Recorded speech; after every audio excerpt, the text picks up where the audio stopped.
qui m'a toujours passionné, moi, c'est plutôt comment fonctionne l'être humain. Une athlète qui me dit j'ai besoin de 10 heures, sinon je suis pas bien. Comment on va pouvoir stimuler l'organisme. Ce qu'on ne sait pas faire, c'est éliminer, nettoyer. Le maître mot aujourd'hui, c'est la réduction de fatigue. On a une récupération quasiment à 100% de la force maximale, ce qui fait que les gens n'ont pas de courbature à genoux. Avec Kylian, François et Thibaut Baronnier, je l'ai patché et...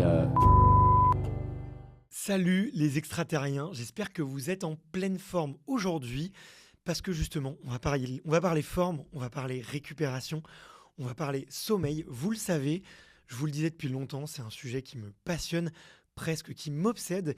Et du coup, j'avais envie, très envie même, tout vous dire, d'aller voir un spécialiste et de lui poser des questions sur qu'est-ce qui se passe quand on dort, comment mieux dormir, comment mieux récupérer, quel est l'impact du sommeil sur la récupération.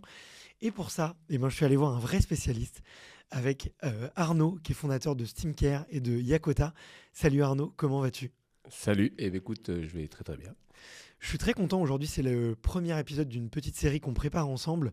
Le but, c'est d'apporter un maximum de valeur sur la récupération sportive, sujet que tu connais très bien depuis de nombreuses années. On ne va pas te dire le nombre d'années parce que ça nous rajeunit pas tous les deux. Mais juste avant, peut-être pour les invités, pour les auditeurs et les auditrices qui ne te connaissent pas encore, est-ce que tu pourrais te présenter s'il te plaît ? Oui, bien sûr. Donc, je m'appelle Arnaud Tortel, j'habite dans la Drôme. Je suis kinésithérapeute de formation, également diététicien. Et puis après, j'ai fait pas mal de recherches dans la mesure où ce qui m'a toujours passionné, moi, c'est plutôt comment fonctionne l'être humain et pas tant comment on le soigne. Évidemment, il faut le soigner, mais après, derrière, comment il fonctionne et comment on peut optimiser justement son fonctionnement physiologique et naturel. Donc, je me suis mis à faire de la médecine chinoise parce que j'aimais bien le concept et la compréhension qu'il y avait dans la médecine chinoise. Donc, j'ai travaillé pas mal en acupuncture. Après, derrière, j'ai travaillé avec des dentistes sur le positionnement de la langue et sur comment, on va dire, réhabiliter une bouche sans utiliser d'appareillage classique, je dirais classiquement en ferraille, mais en utilisant la fonction, donc la fonction linguale notamment, et la mastication, la ventilation nasale. Donc tout ça dans le sport m'a beaucoup aidé, c'est-à-dire d'amener justement cette ventilation qui est primordiale, notamment la nuit. Et puis voilà, en parallèle de tout ça, j'ai fait des expéditions polaires. J'étais le premier à traverser l'océan Arctique, on était deux. Je suis allé tout seul au pôle Nord magnétique en 98. Donc en 2000, on a traversé l'océan Arctique, Russie, pôle Nord Canada, 106 jours, 1800 km. Enfin, voilà, c'était une très très grosse expé. Un ski du coup ? Ski, Poulka. Ouais. Et puis en 2000, après, chaque année, je suis reparti, soit amener des clients, soit faire des expés divers et variés. Avec Alain, donc à un moment donné, j'ai traversé aussi le Groenland tracté par une voile. Donc on a tenté ça en 2006. Et puis ouvert une voie entre le pôle Nord et le Groenland en 2009.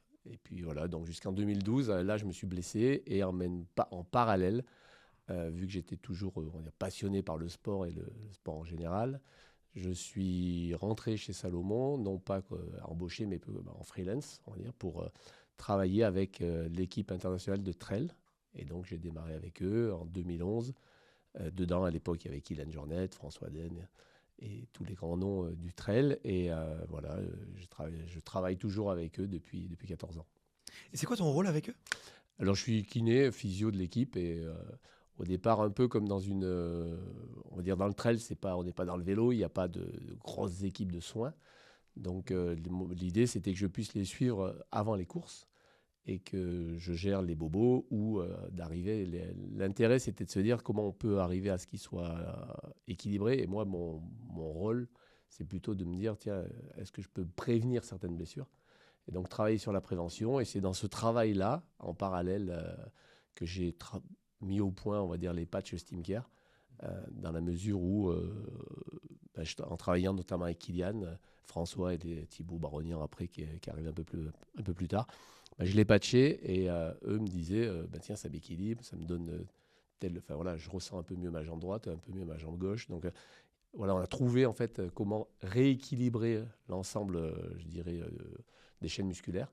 Et l'intérêt, c'était que prévenir la fatigue, ce qui veut dire que quand la fatigue arrive à 100 km, par exemple, sur un 160, eh bien, il y a toujours des fatigues connues. C'est-à-dire qu'il y en a un qui va te dire Moi, sans borne, je commence à boiter, j'ai un peu mal à l'épaule, après ça vient au genou, après ça finit à la cheville, après j'ai mal au cou.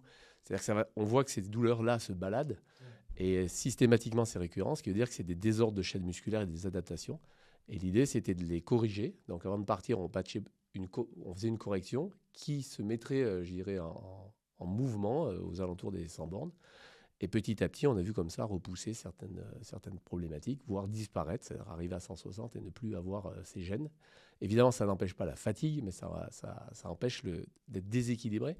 Donc si on n'est pas déséquilibré et qu'on est mieux dans son corps, ben, du coup, naturellement, on récupère plus vite et on peut repartir plus vite. Donc l'idée, c'était de prévenir ça pour éviter...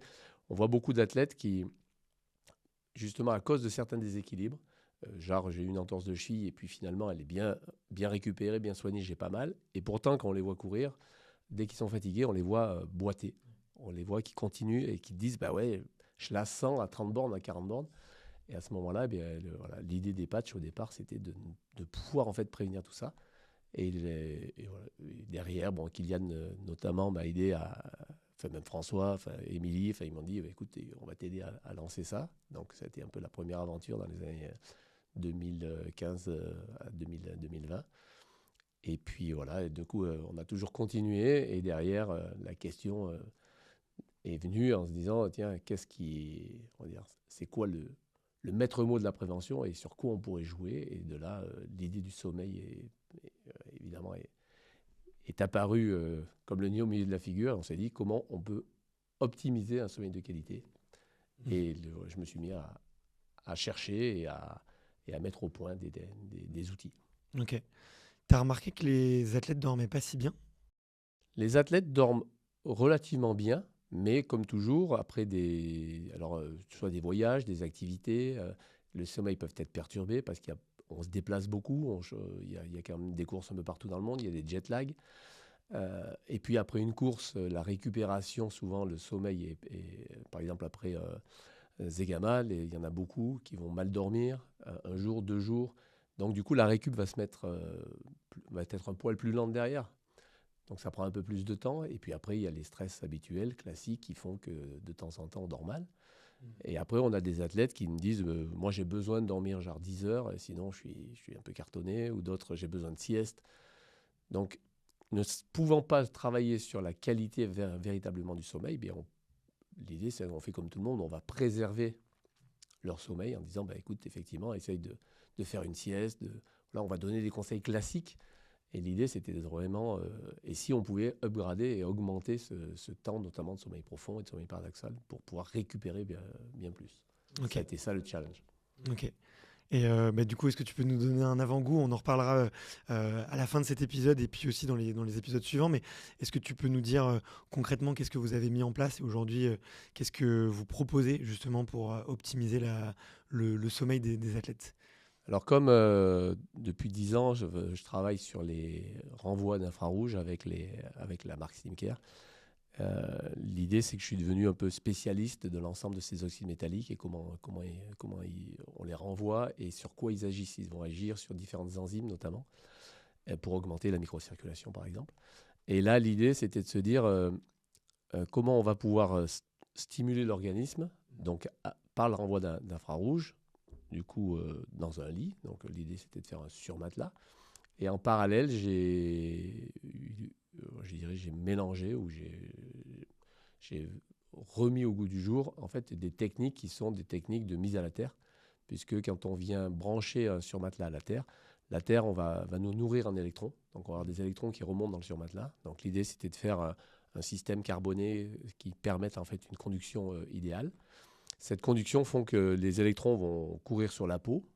Donc l'intérêt, c'est d'avoir une peau, on va dire, chargée négativement. Ce qui est, dans la physiologie, on a plutôt des cellules et la peau aux alentours de moins 20, moins 30, moins 40, moins 70 millivolts. Okay. Donc quand on est chargé positivement, ça veut dire qu'en fait, quelque part, on a une acidité ou on a une charge interne ou en tout cas externe trop forte.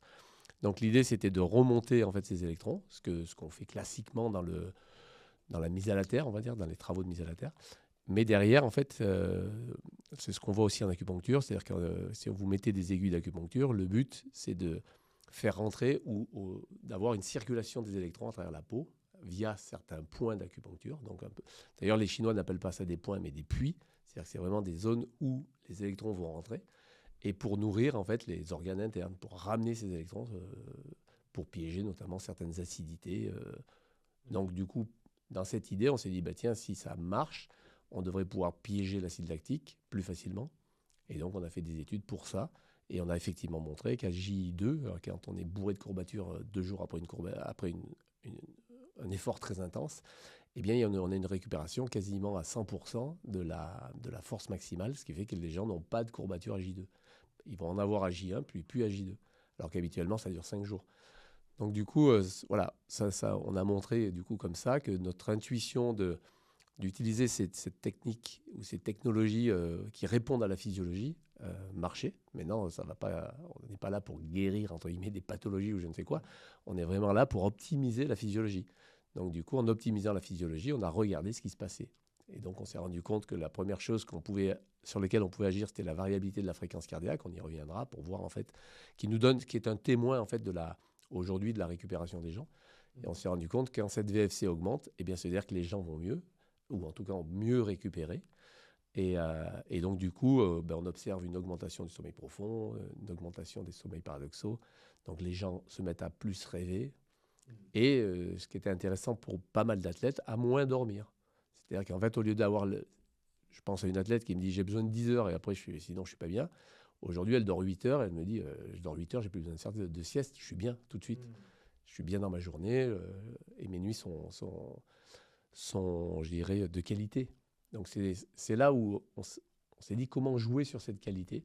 Et donc, j'ai marié mon savoir-faire sur les oxydes métalliques et le carbone pour obtenir en fait une nouvelle technologie que j'ai appelée Minoxys, Mineral Intelligence Oxide System, dans l'idée de pouvoir ensuite faire varier en fait cette techno pour pouvoir, aujourd'hui on travaille sur des systèmes, je dirais où on va pouvoir la positionner dans des vêtements pour avoir des actions précises sur des organes précis, enfin sur des muscles notamment les muscles des cuisses, des calfes, voilà, récupérer plus vite là où on a envie de récupérer plus vite, ou amener plus de sang par exemple dans les mains pour pouvoir grimper, pour pouvoir faire du basket, pour pouvoir être plus précis dans ses gestes, moins de fatigue. En fait, l'idée, c'est vraiment le maître mot aujourd'hui, c'est la réduction de fatigue. Ok. On est allé très vite pour moi. Évidemment, j'ai fait un condensé rapide. J'adore. Bon, en tout cas, ça me met vraiment en haleine. Tu as parlé justement, ok, le maître mot, c'est la récupération. Comment est-ce qu'on récupère c'est quoi selon toi les 3 piliers de la récupération? Donc la récupération, on va dire que c'est effectivement la capacité qu'on a après un effort à revenir à la normale et à pouvoir réenclencher un nouvel effort. Donc classiquement, on voit énormément de produits sur le marché, que ce soit des systèmes d'automassage, que ce soit des systèmes pour s'étirer, des systèmes chauffants, des saunas, enfin, on a énormément de choses comme ça, qui ont des vertus, évidemment, qui marchent bien. Mais on s'est rendu compte que, finalement, quand on discute avec les athlètes, eux, ils te disent tout de suite, ça, c'est bien, mais ça, c'est, on va dire, peanuts. Ce qui compte le plus, c'est bien manger. Surtout bien s'hydrater. Donc ça, ils te disent, voilà, si je veux tenir à long terme, si je ne mange pas et si je ne m'hydrate pas, ou si je mange des trucs à la con, forcément, je vais pas être bien. Donc, ça, c'est, on va dire, la base. Tout le monde nous parle de ça tout de suite. Et puis, ils viennent tout de suite pour le pilier fondamental, c'est le sommeil. En disant, mais si je dors mal, par contre, si je mange mal pendant une semaine, 15 jours, je vais en avoir des conséquences. Je vais le subir, je vais m'en rendre compte. Mais quand je dors mal une nuit, le lendemain, je suis cartonné.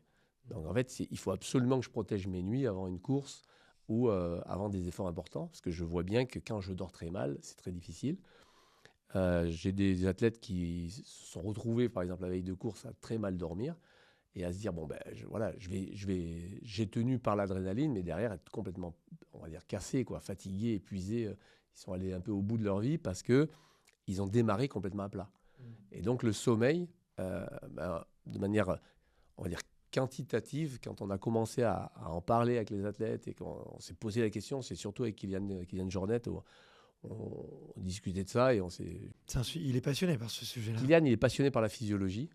Donc du coup, moi aussi, donc on s'entend bien pour ça. Et Kylian, c'est pas du tout qu'il se regarde, je dirais, son corps ou comment il fonctionne. Ce qui l'importe, c'est effectivement c'est quoi la physiologie, comment on peut pousser finalement l'être humain au maximum. Et donc il s'intéresse à tout ça. Et dans la réflexion, on s'est dit effectivement l'alimentation est fondamentale, mais l'alimentation finalement c'est quoi? C'est 30-40% de la récupération. Et le sommeil, c'est au moins 50%. Mauvais sommeil, au revoir.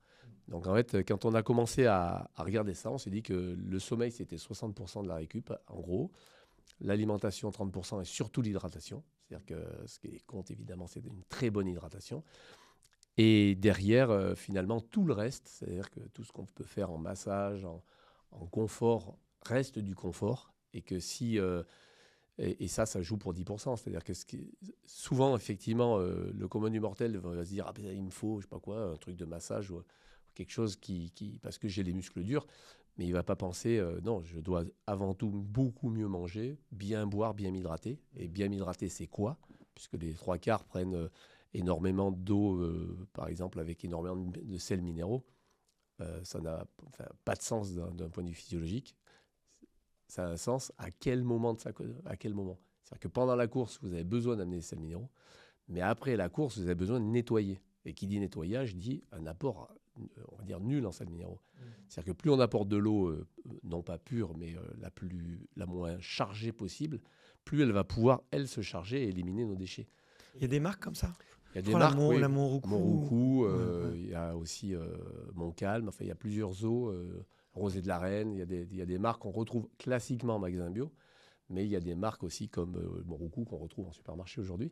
Et puis après, vous pouvez filtrer l'eau, il y a des filtres, il y a différents systèmes qui existent. Tu recommandes? L'eau osmosée et autres.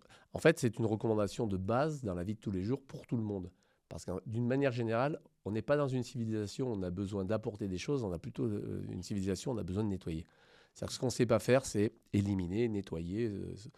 Donc en fait, si on a une eau peu chargée, eh bien on élimine.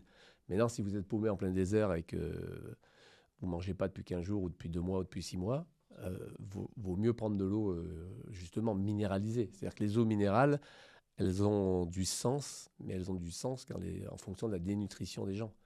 Maintenant, elles ont beaucoup moins de sens, voire pas de sens dans notre civilisation où on est plutôt pléthore d'aliments et qu'il faut d'abord nettoyer le corps, quoi. Même si on fait, tu vois, là, moi, je m'entraîne 1h30, 2 heures par jour. J'ai quand même, tu vois, un jour sur deux de la haute intensité avec des grosses sudations. Je me complémente, tu vois. Mais du coup, toi, tu me recommanderais plutôt d'aller vers une eau très neutre pour nettoyer. Il faut une eau absolument peu chargée. Ouais, ok. Le peu chargé, ça veut dire moins de 100 mg et idéalement un pH acide.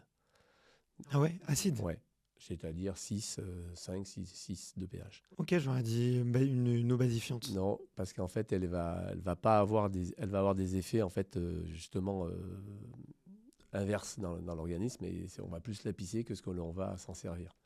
Et de la même manière, quand on boit, il faut boire, vous pouvez boire très régulièrement et pas des grosses quantités, mais plutôt des petites quantités, histoire d'hydrater, on va dire un peu comme une éponge.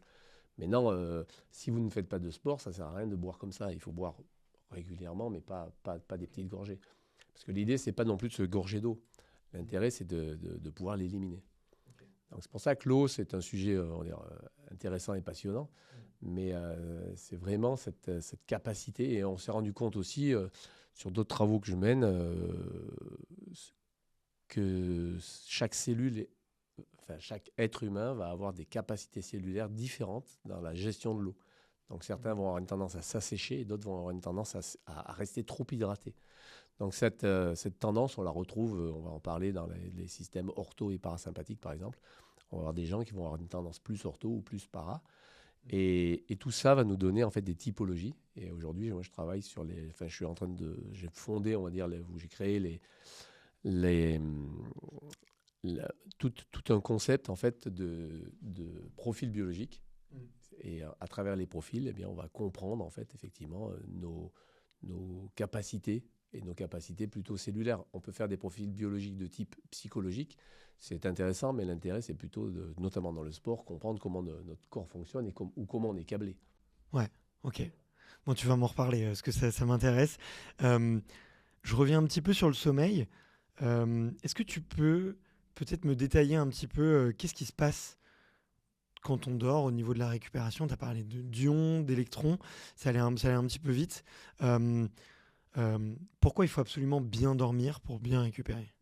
Donc dormir, on le voit et tout le monde le fait, tous les animaux le font également. C'est-à-dire qu'en fait, à un moment donné, il faut qu'on ait un, un sas de décompression. Donc on va aller se coucher. Dès qu'on va dormir, le corps physique, lui, il va en profiter pour se nettoyer.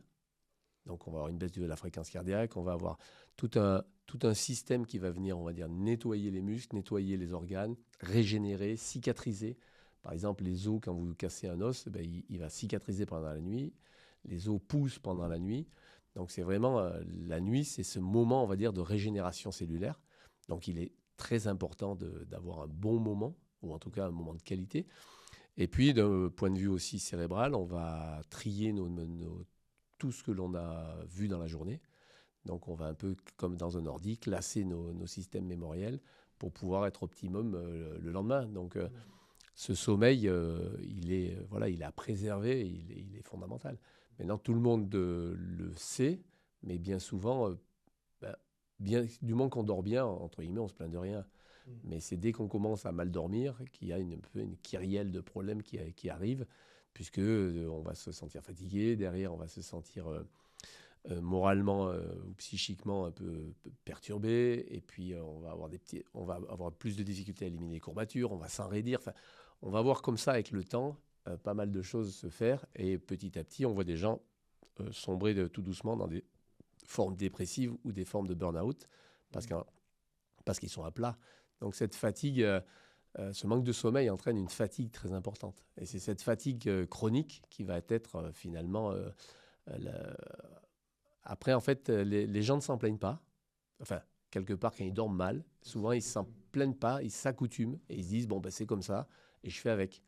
Et finalement, alors ils prennent des dopants en journée, des trucs pour essayer de se speeder pour se réveiller. Donc on va boire énormément de café, on va prendre divers produits pour s'exciter, alors qu'en fait, on dort mal. Et dès qu'on redort mieux, eh bien, on a beaucoup moins besoin de cette excitation quotidienne.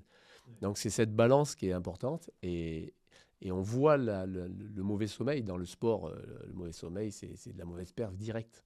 Ouais. C'est-à-dire que l'augmentation de la fatigue va entraîner potentiellement des blessures, va entraîner je dirais, un retard à l'allumage qui fait qu'en fait on va être moins performant, que ce soit dans des sports rapides ou dans des sports plus endurants. On le voit, je sais pas, dans les sports co, les mecs, les gestes vont être beaucoup moins précis. Donc, en fait, voilà, on va avoir cette fatigue, on va la retrouver de partout. Et surtout, nous, ce qu'on observe en tant que soignants, c'est des blessures récurrentes qui vont arriver plus facilement et qui vont mettre beaucoup plus de temps aussi à cicatriser. Donc, en fait, on rentre dans un cercle vicieux et on se rend compte que, ben, du coup, il faut mieux dormir. Mais quand on a dit ça, on a un peu tout dit et en fait, on n'a rien dit parce que mieux dormir, ça veut dire quoi? Et On va classiquement, essayer de voir. voilà, classiquement, on a des conseils pour ça, mais ces conseils, je dirais, je me méfie toujours du conseil appliqué à tout le monde, quoi. Dire, tiens, c'est bon pour toi, mais finalement, c'est là où dans les profils, on va se rendre compte que chacun a une vision du monde un peu différente, a une fonctionnalité différente, et donc on va pas être logé à la même enseigne. Ok. Bon, on va le voir un petit peu plus tard. Ce que tu me dis, ça me fait penser à euh, une réflexion un peu que j'avais. C'était dans le livre Why We Sleep de Matthew Walker. Il dit en fait l'état de sommeil, c'est l'état parfait. En fait, tout se reconstruit, notre corps va bien, et c'est plutôt quand on est éveillé qu'on le détruit et et donc c'est presque étonnant qu'on se réveille, que l'organisme se réveille tellement il est bien quand il dort en fait. Si je comprends bien. Ben, en fait, si on prend l'évolution de la vie, euh, le corps parfait, c'est l'arbre. L'arbre, il rêve toute la journée, on peut couper les branches, ça repousse, mais il a un inconvénient, c'est qu'il n'a pas le mouvement. Donc l'animal, notre partie animale, ce qu'elle a gagné, c'est le mouvement. Mais en gagnant le mouvement, ben, on ne peut pas tout avoir. Ça ne va pas repousser quand on coupe, Et du coup, il va falloir qu'on régénère. Et pour régénérer, il va falloir qu'on revienne vers un corps dit végétatif. C'est-à-dire que notre corps végétatif, c'est dans le nom, hein, végéter. On va se repositionner exactement comme un arbre, c'est-à-dire on va s'arrêter et on va laisser notre corps se régénérer. Donc ce n'est pas un état parfait, mais c'est un état nécessaire si on veut garder la conscience. Donc si on veut être conscient en journée, si on veut se déplacer, si on veut bouger, si on veut utiliser notre corps à bon escient, eh bien il faut le réparer. Mais il faut lui laisser un temps de réparation. Mais ce qui est intéressant aussi, c'est qu'on n'est pas, on n'est pas une machine. Et c'est pour ça qu'on se répare réellement. Et il n'y a pas de raison que l'homme s'use. Et ça, on va dire, oui, mais ce que je vois, c'est que les gens vieillissent et s'usent. Oui, mais c'est parce qu'ils dorment mal et qu'ils ont, justement, ils se régénèrent mal. Si on était dans un état végétatif optimal, il n'y a aucune raison qu'on s'use. C'est ce qui fait que, du coup, nous ne sommes pas des machines. Donc, classiquement, j'entends ça tous les jours. Mais Kylian, il va avoir des genoux abîmés à 50 ans. Non. Kylian, il régénère son corps en permanence. Et vu les sommes d'efforts qu'il a pu faire dans sa vie, il est moins abîmé que certaines personnes qui sont restées sur une chaise. Parce qu'en fait, il a une capacité, on va dire, il entretient sa capacité de régénération. Ok. Donc, c'est ça qui est important. Qu'est-ce qui fait qu'on dort mal du coup? Et qu'est-ce qui fait qu'on dort mais qu'on va avoir une mauvaise récupération? Alors, il y a plusieurs choses. Souvent, le fait de mal dormir peut venir. Alors aujourd'hui, on le voit avec, par exemple, les lumières bleues, les écrans, etc. Se coucher juste après un écran, en fait, ça va exciter, exciter l'œil, exciter le cerveau. Et on pourrait dire que le cerveau va fonctionner soit dans un mode, je dirais, émotion, soit dans un mode calculateur. Et donc, il y a des fois, on va se coucher et on calcule. Donc, on a un stress X ou Y qui n'est pas forcément un stress, mais on va se mettre, parce que justement, on a quitté les écrans, à continuer à faire notre fichier Excel dans la tête et dire, tiens, alors là, on calcule, quoi, on fait des trucs, on réfléchit au boulot, par exemple, ou qu'est-ce que je vais mettre demain, comment j'habille ma fille. On fait des plans. On fait des plans, enfin voilà. Donc, on commence, et là, d'un coup, on se dit, tiens, ça fait 1 heure et je ne dors pas. Donc ça va nous perturber l'endormissement. À l'inverse, ça peut être émotionnel. J'ai des émotions liées à ma famille, liées à mes enfants, liées à je ne sais qui. Et du coup, ces émotions me perturbent. C'est ce qui fait qu'en fait, on s'est rendu compte qu'en mettant, justement, on a mis au point, par exemple, un masque de nuit. Ce masque de nuit, il est tout simple, hein, c'est un petit masque. À l'intérieur, il y a justement la technologie Minoxys. L'intérêt, c'est de renvoyer les infrarouges sur les 2 yeux et de stimuler les 2 yeux en même temps. Ce qui fait ça va activer les 2, on va dire, nerfs optiques de la même manière. Et donc, ce qu'on observe, c'est que ça entraîne immédiatement une détente ou une synchronisation, on va dire, de l'ensemble l'ensemble, ou en tout cas de cette partie émotionnelle, cette partie calculatrice. Dès que ça se synchronise, les gens s'endorment tout de suite. Ce qui fait qu'en fait, donc là, on a essayé de jouer sur comment endormir les gens le plus rapidement possible et comment jouer sur cette notion. Et on voit que la notion d'endormissement, elle est quand même très fortement liée à l'œil. Alors évidemment, si vous avez du bruit dans la pièce, c'est pas top. Donc le classique, protéger le dormeur, c'est la base. On va essayer de ne pas faire de bruit. Mais on voit, par exemple, je vois des gens qui ont des acouphènes, et donc ont des bruits dans les oreilles, et qui me disent, moi, le soir, il faut que je trouve un petit bruit. Je mets ma machine, je sais pas quoi, un truc un peu loin, mais qui fait un petit bruit comme ça me fait un bruit blanc. Un bruit blanc, ce qu'on appelle. Voilà. J'ai pas ma perturbation dans les oreilles. Et quand on leur met le masque, en fait, ils n'entendent plus les oreilles. C'est-à-dire que tout de suite, l'œil synchronise l'ensemble des systèmes et hop, ils s'endorment très très vite. Donc en fait, c'est des moyens détournés pour comprendre que la physiologie, notre œil est fondamental. Et effectivement, on utilise nos yeux, je dirais, c'est le sens premier, on va dire, de l'utilisation classique chez l'humain. Et donc cet œil est directement relié comme ça derrière. Donc en fait, voilà, ça c'est intéressant de jouer là-dessus.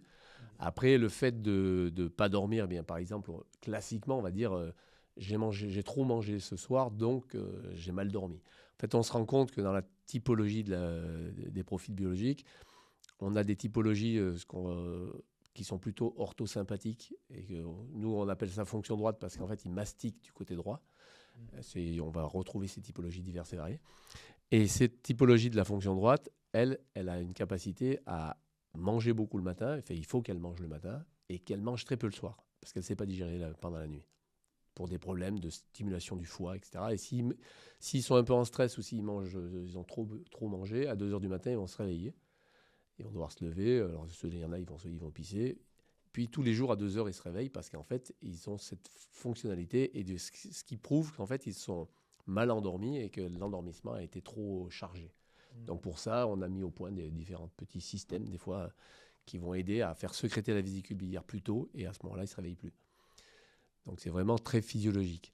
Et il y en a d'autres qui, à l'inverse, donc les fonctions gauche, fonctions opposées, qui, eux, se lèvent le matin et sont globalement pas capables de manger. Il vaut mieux ne pas les faire manger le matin, ce qui des fois est contre-productif dans le sport. C'est-à-dire que j'en ai des fonctions gauche et, qui vont aller courir, qui vont aller faire 2 heures de sport avant de pouvoir avaler quelque chose et finalement se sentir vraiment bien. Il n'y a pas de manque. Et peu manger la journée, mais par contre, du coup, ils mangent beaucoup plus le soir. Et eux, ils dorment très très bien. Ce qui fait qu'en fait, on se rend compte qu'effectivement, on va être calé ou câblé.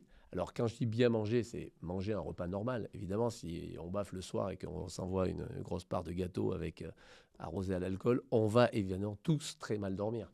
Donc, c'est pas l'idée de, quand je dis bien manger, c'est juste manger normalement, mais avoir, on va dire, plus de volume le soir. Certains ne le supportent pas et d'autres, au contraire, vont beaucoup mieux s'endormir s'ils ont un certain volume. Donc voilà, c'est ça. C'est des fois, c'est intéressant de se dire, tiens, ben, quelle est ma fonction et dans quelle direction, où est-ce que je me sens le mieux. J'avais lu aussi que la viande rouge et notamment tout ce qui était matière grasse, c'était plus difficile à digérer, du coup que ça pouvait troubler quand même un peu plus Alors la viande, en digestion, général, ça. en fait, c'est plus long à digérer. Donc il va y avoir un travail stomacal beaucoup plus important. Donc du coup, si le travail stomacal se fait, l'estomac, c'est un gros muscle. Si ce muscle travaille beaucoup pendant la nuit, parce on a des matières, notamment des matières protéiques à digérer, eh bien, il va bouger pendant la nuit. Et du coup, on ne va pas plonger correctement en parasympathique, c'est-à-dire se détendre en profondeur. On va continuer à avoir un muscle qui travaille. Et donc, ça vient perturber effectivement le sommeil. Ok. C'est pour ça que c'est pour ça que les gros repas, on évite. Et effectivement, les repas avec beaucoup de viande, on évite. Ou alors, il faut manger à 6 heures du soir, quoi. Ok, très clair. Donc on l'a dit, il y a le bruit, il y a les pensées, les lumières bleues, l'alimentation du soir. Il y a d'autres... une mauvaise literie, tiens. Une mauvaise literie, ça peut être un facteur de mauvaise récupération et de mauvais sommeil. Alors, la mauvaise literie, effectivement, ça peut. Mais quand on entend mauvaise literie, on entend quoi? Puisque finalement, on a tous dormi sur des canapés, sur des parterres, sur des matelas de sol. Et finalement, quand on regarde... On n'a pas envie de le refaire. Alors pour certains, mais quand on regarde la qualité du sommeil chez ces gens-là, on se rend compte que ce qui les fait bouger, c'est les points d'appui. C'est-à-dire que ce qu'on va appeler une bonne literie, ce serait une literie qui nous permette en fait, de bien répartir nos points d'appui. Si on a un appui sur la hanche trop fort ou sur l'épaule trop fort quand on dort sur le côté, ça va nous réveiller. Et donc, on va être obligé de bouger.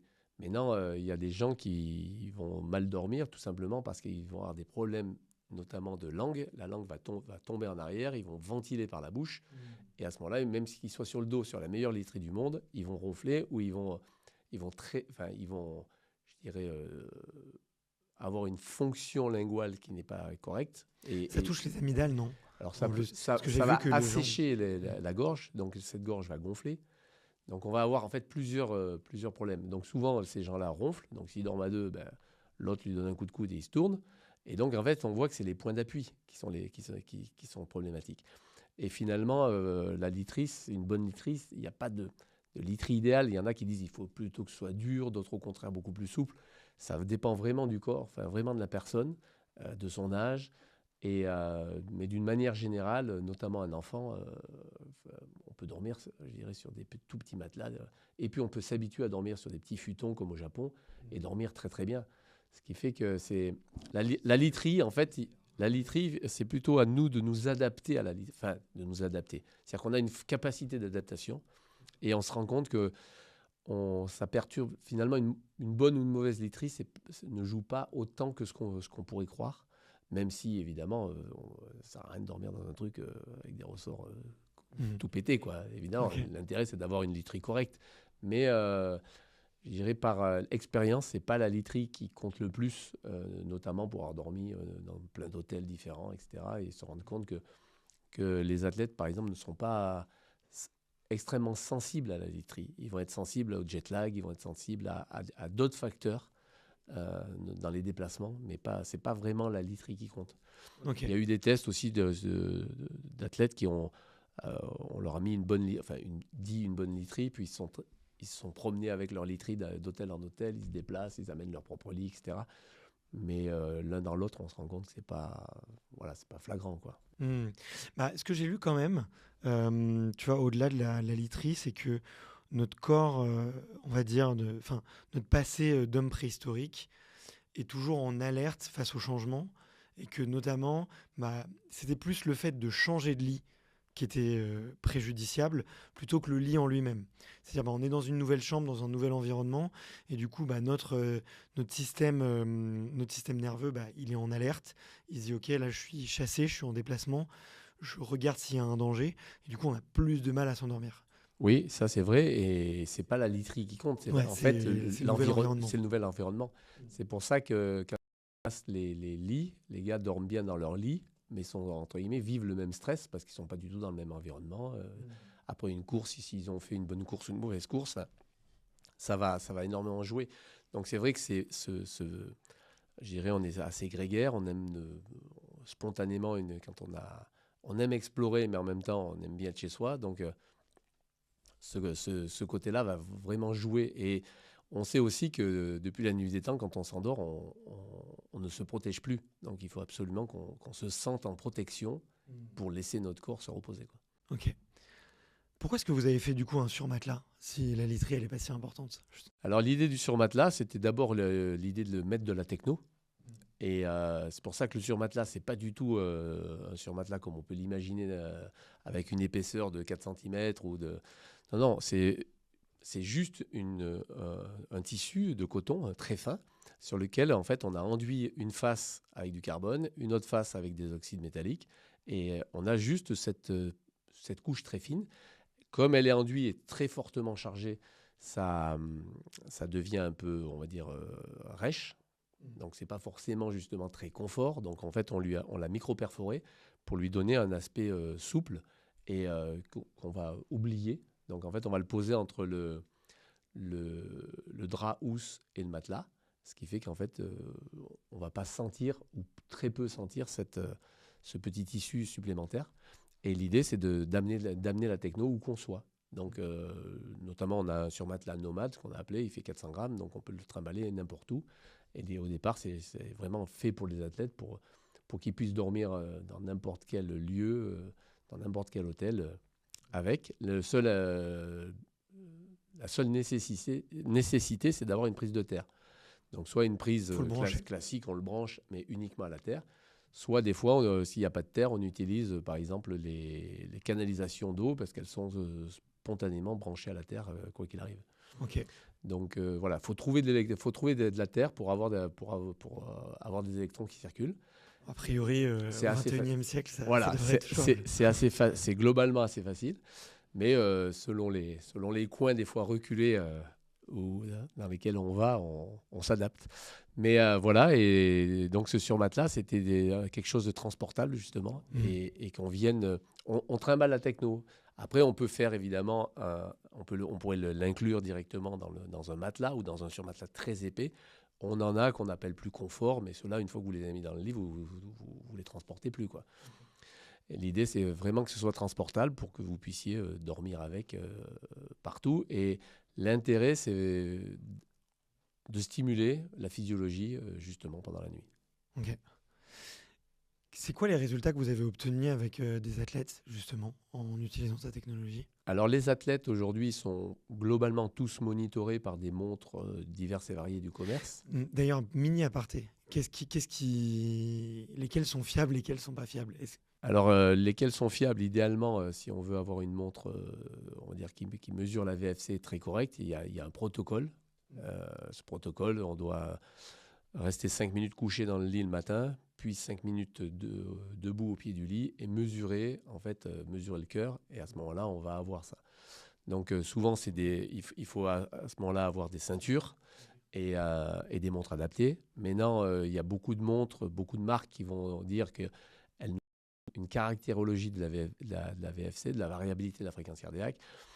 L'idée, c'est que ça donne, on va dire, grosso modo, c'est plus... Alors, d'une manière générale, elles ne sont pas reconnues par la science. Donc, en fait, ça donne une idée. Et moi, c'était, comme tout le monde en a, enfin, en tout cas beaucoup d'athlètes, c'était intéressant de les faire dormir avec et de voir ce qu'il en ressortait d'un point de vue montre et ensuite d'un point de vue ressenti. Donc, j'ai des athlètes qui me disent, grâce à ça, je ne me lève plus la nuit, genre à 2 h du matin, ou je ne me lève plus pour aller pisser à 5 h. C'est-à-dire que ça m'a, voilà, je fais ma nuit, c'est correct. Il y en a beaucoup qui me disent, j'ai plus besoin de faire de sieste, je me sens plus fatigué, je sens que je récupère mieux. Alors après, ma montre m'a dit que, bon, ok. Et une fois qu'on a eu tous ces retours, c'est sur une 50aine d'athlètes, essentiellement dans le trail, mais aussi je travaille avec... par exemple, Léo Slemet qui fait du ski freeride. Puis avec d'autres. Donc, du coup, on a des retours comme ça de plein d'athlètes divers et variés. Et là, je me suis dit, effectivement, on tient quelque chose. Et puis, le retour, évidemment, de Kylian, qui, lui, est toujours pointu. C'est-à-dire qu'il va dormir avec, il va dormir sans. Il va dormir avec la veille des courses, après, avant, etc. Donc, c'était très intéressant. Thibaut Barognan aussi, beaucoup. Thibaut qui est kiné, lui aussi. Donc, du coup, il me donne pas mal d'infos, beaucoup de retours. Enfin, c'est très intéressant d'échanger et de se poser des questions tous ensemble. Et de là, une fois qu'on a eu assez de billes, je dirais de ressenti d'athlètes, on est allé à l'université, donc à Font-Romeu, et on a fait des tests sur des sujets sportifs pour voir en fait effectivement s'ils dormaient mieux et comment ça pouvait se traduire dans la variabilité de la fréquence cardiaque. Et on a observé que la variabilité de la fréquence cardiaque augmentait et qu'on avait notamment des effets sur les courbatures, disparition, on va dire, des courbatures à J2. Ce qui était intéressant, c'est qu'on a testé les quadriceps et les ischios et on s'est rendu compte que ceux qui dormaient sur le dos avaient les ischios à 100% de récup et ceux qui dormaient sur le ventre, c'était les quadriceps. Donc en fait, la notion de plus je suis proche du surmatelas agit. Donc ça nous donne aussi des idées de se dire, tiens, pourquoi pas faire des produits type pyjama qui viendront activer pendant la nuit je dirais, l'ensemble de la technologie et de se brancher au surmatelas. Se servir du surmatelas comme un moyen de nous donner des électrons et puis ensuite de les utiliser à bon escient sur des endroits, on va dire, avec des petits objets. Donc voilà, c'est un peu la caractérologie aujourd'hui, ce vers quoi on va. Et du coup, les résultats étaient très beaux, très bons. Et du coup, on a pris un thésard qui va faire sa thèse sur l'ensemble du surmatelas et sur toute la technologie Minoxys pour comprendre et puis pour aller plus loin. Notamment, on pense à des cas de commotion cérébrale dans le rugby, par exemple, pour voir si on peut avoir des aides justement pour de la récupération plus rapide. Ou, enfin, plus rapide, non pas plus rapide pour le mettre rapidement sur le terrain, mais plus rapide dans le sens qu'il est vraiment récupéré. Donc, il y a des outils qui sont développés aujourd'hui pour voir au niveau des yeux si la personne a bien récupéré. Et donc, on va utiliser ces outils. Et puis, en même temps, voilà, on va travailler. Donc, il y a toute une thèse qui est en train de se monter justement à travers les surmatelas. Et donc, voilà, c'est une aventure passionnante, quoi. Bon, écoute, génial, tu vas me raconter ça dans les prochains épisodes. Aujourd'hui, on a bien fait le tour, on a compris qu'est-ce qui se passait quand on dormait, l'importance effectivement pour la récupération. On a vu effectivement tout ce qui peut faire en sorte que vous dormez mal. On va essayer pour les prochains épisodes de rentrer avec des conseils aussi pratico-pratiques que vous pouvez mettre en place et de voir un petit peu plus justement les profils biologiques et les cycles du sommeil.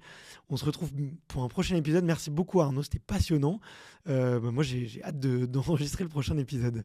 Merci à toi. Allez. Et partant pour la suite. Allez, partons pour la suite. Parfait.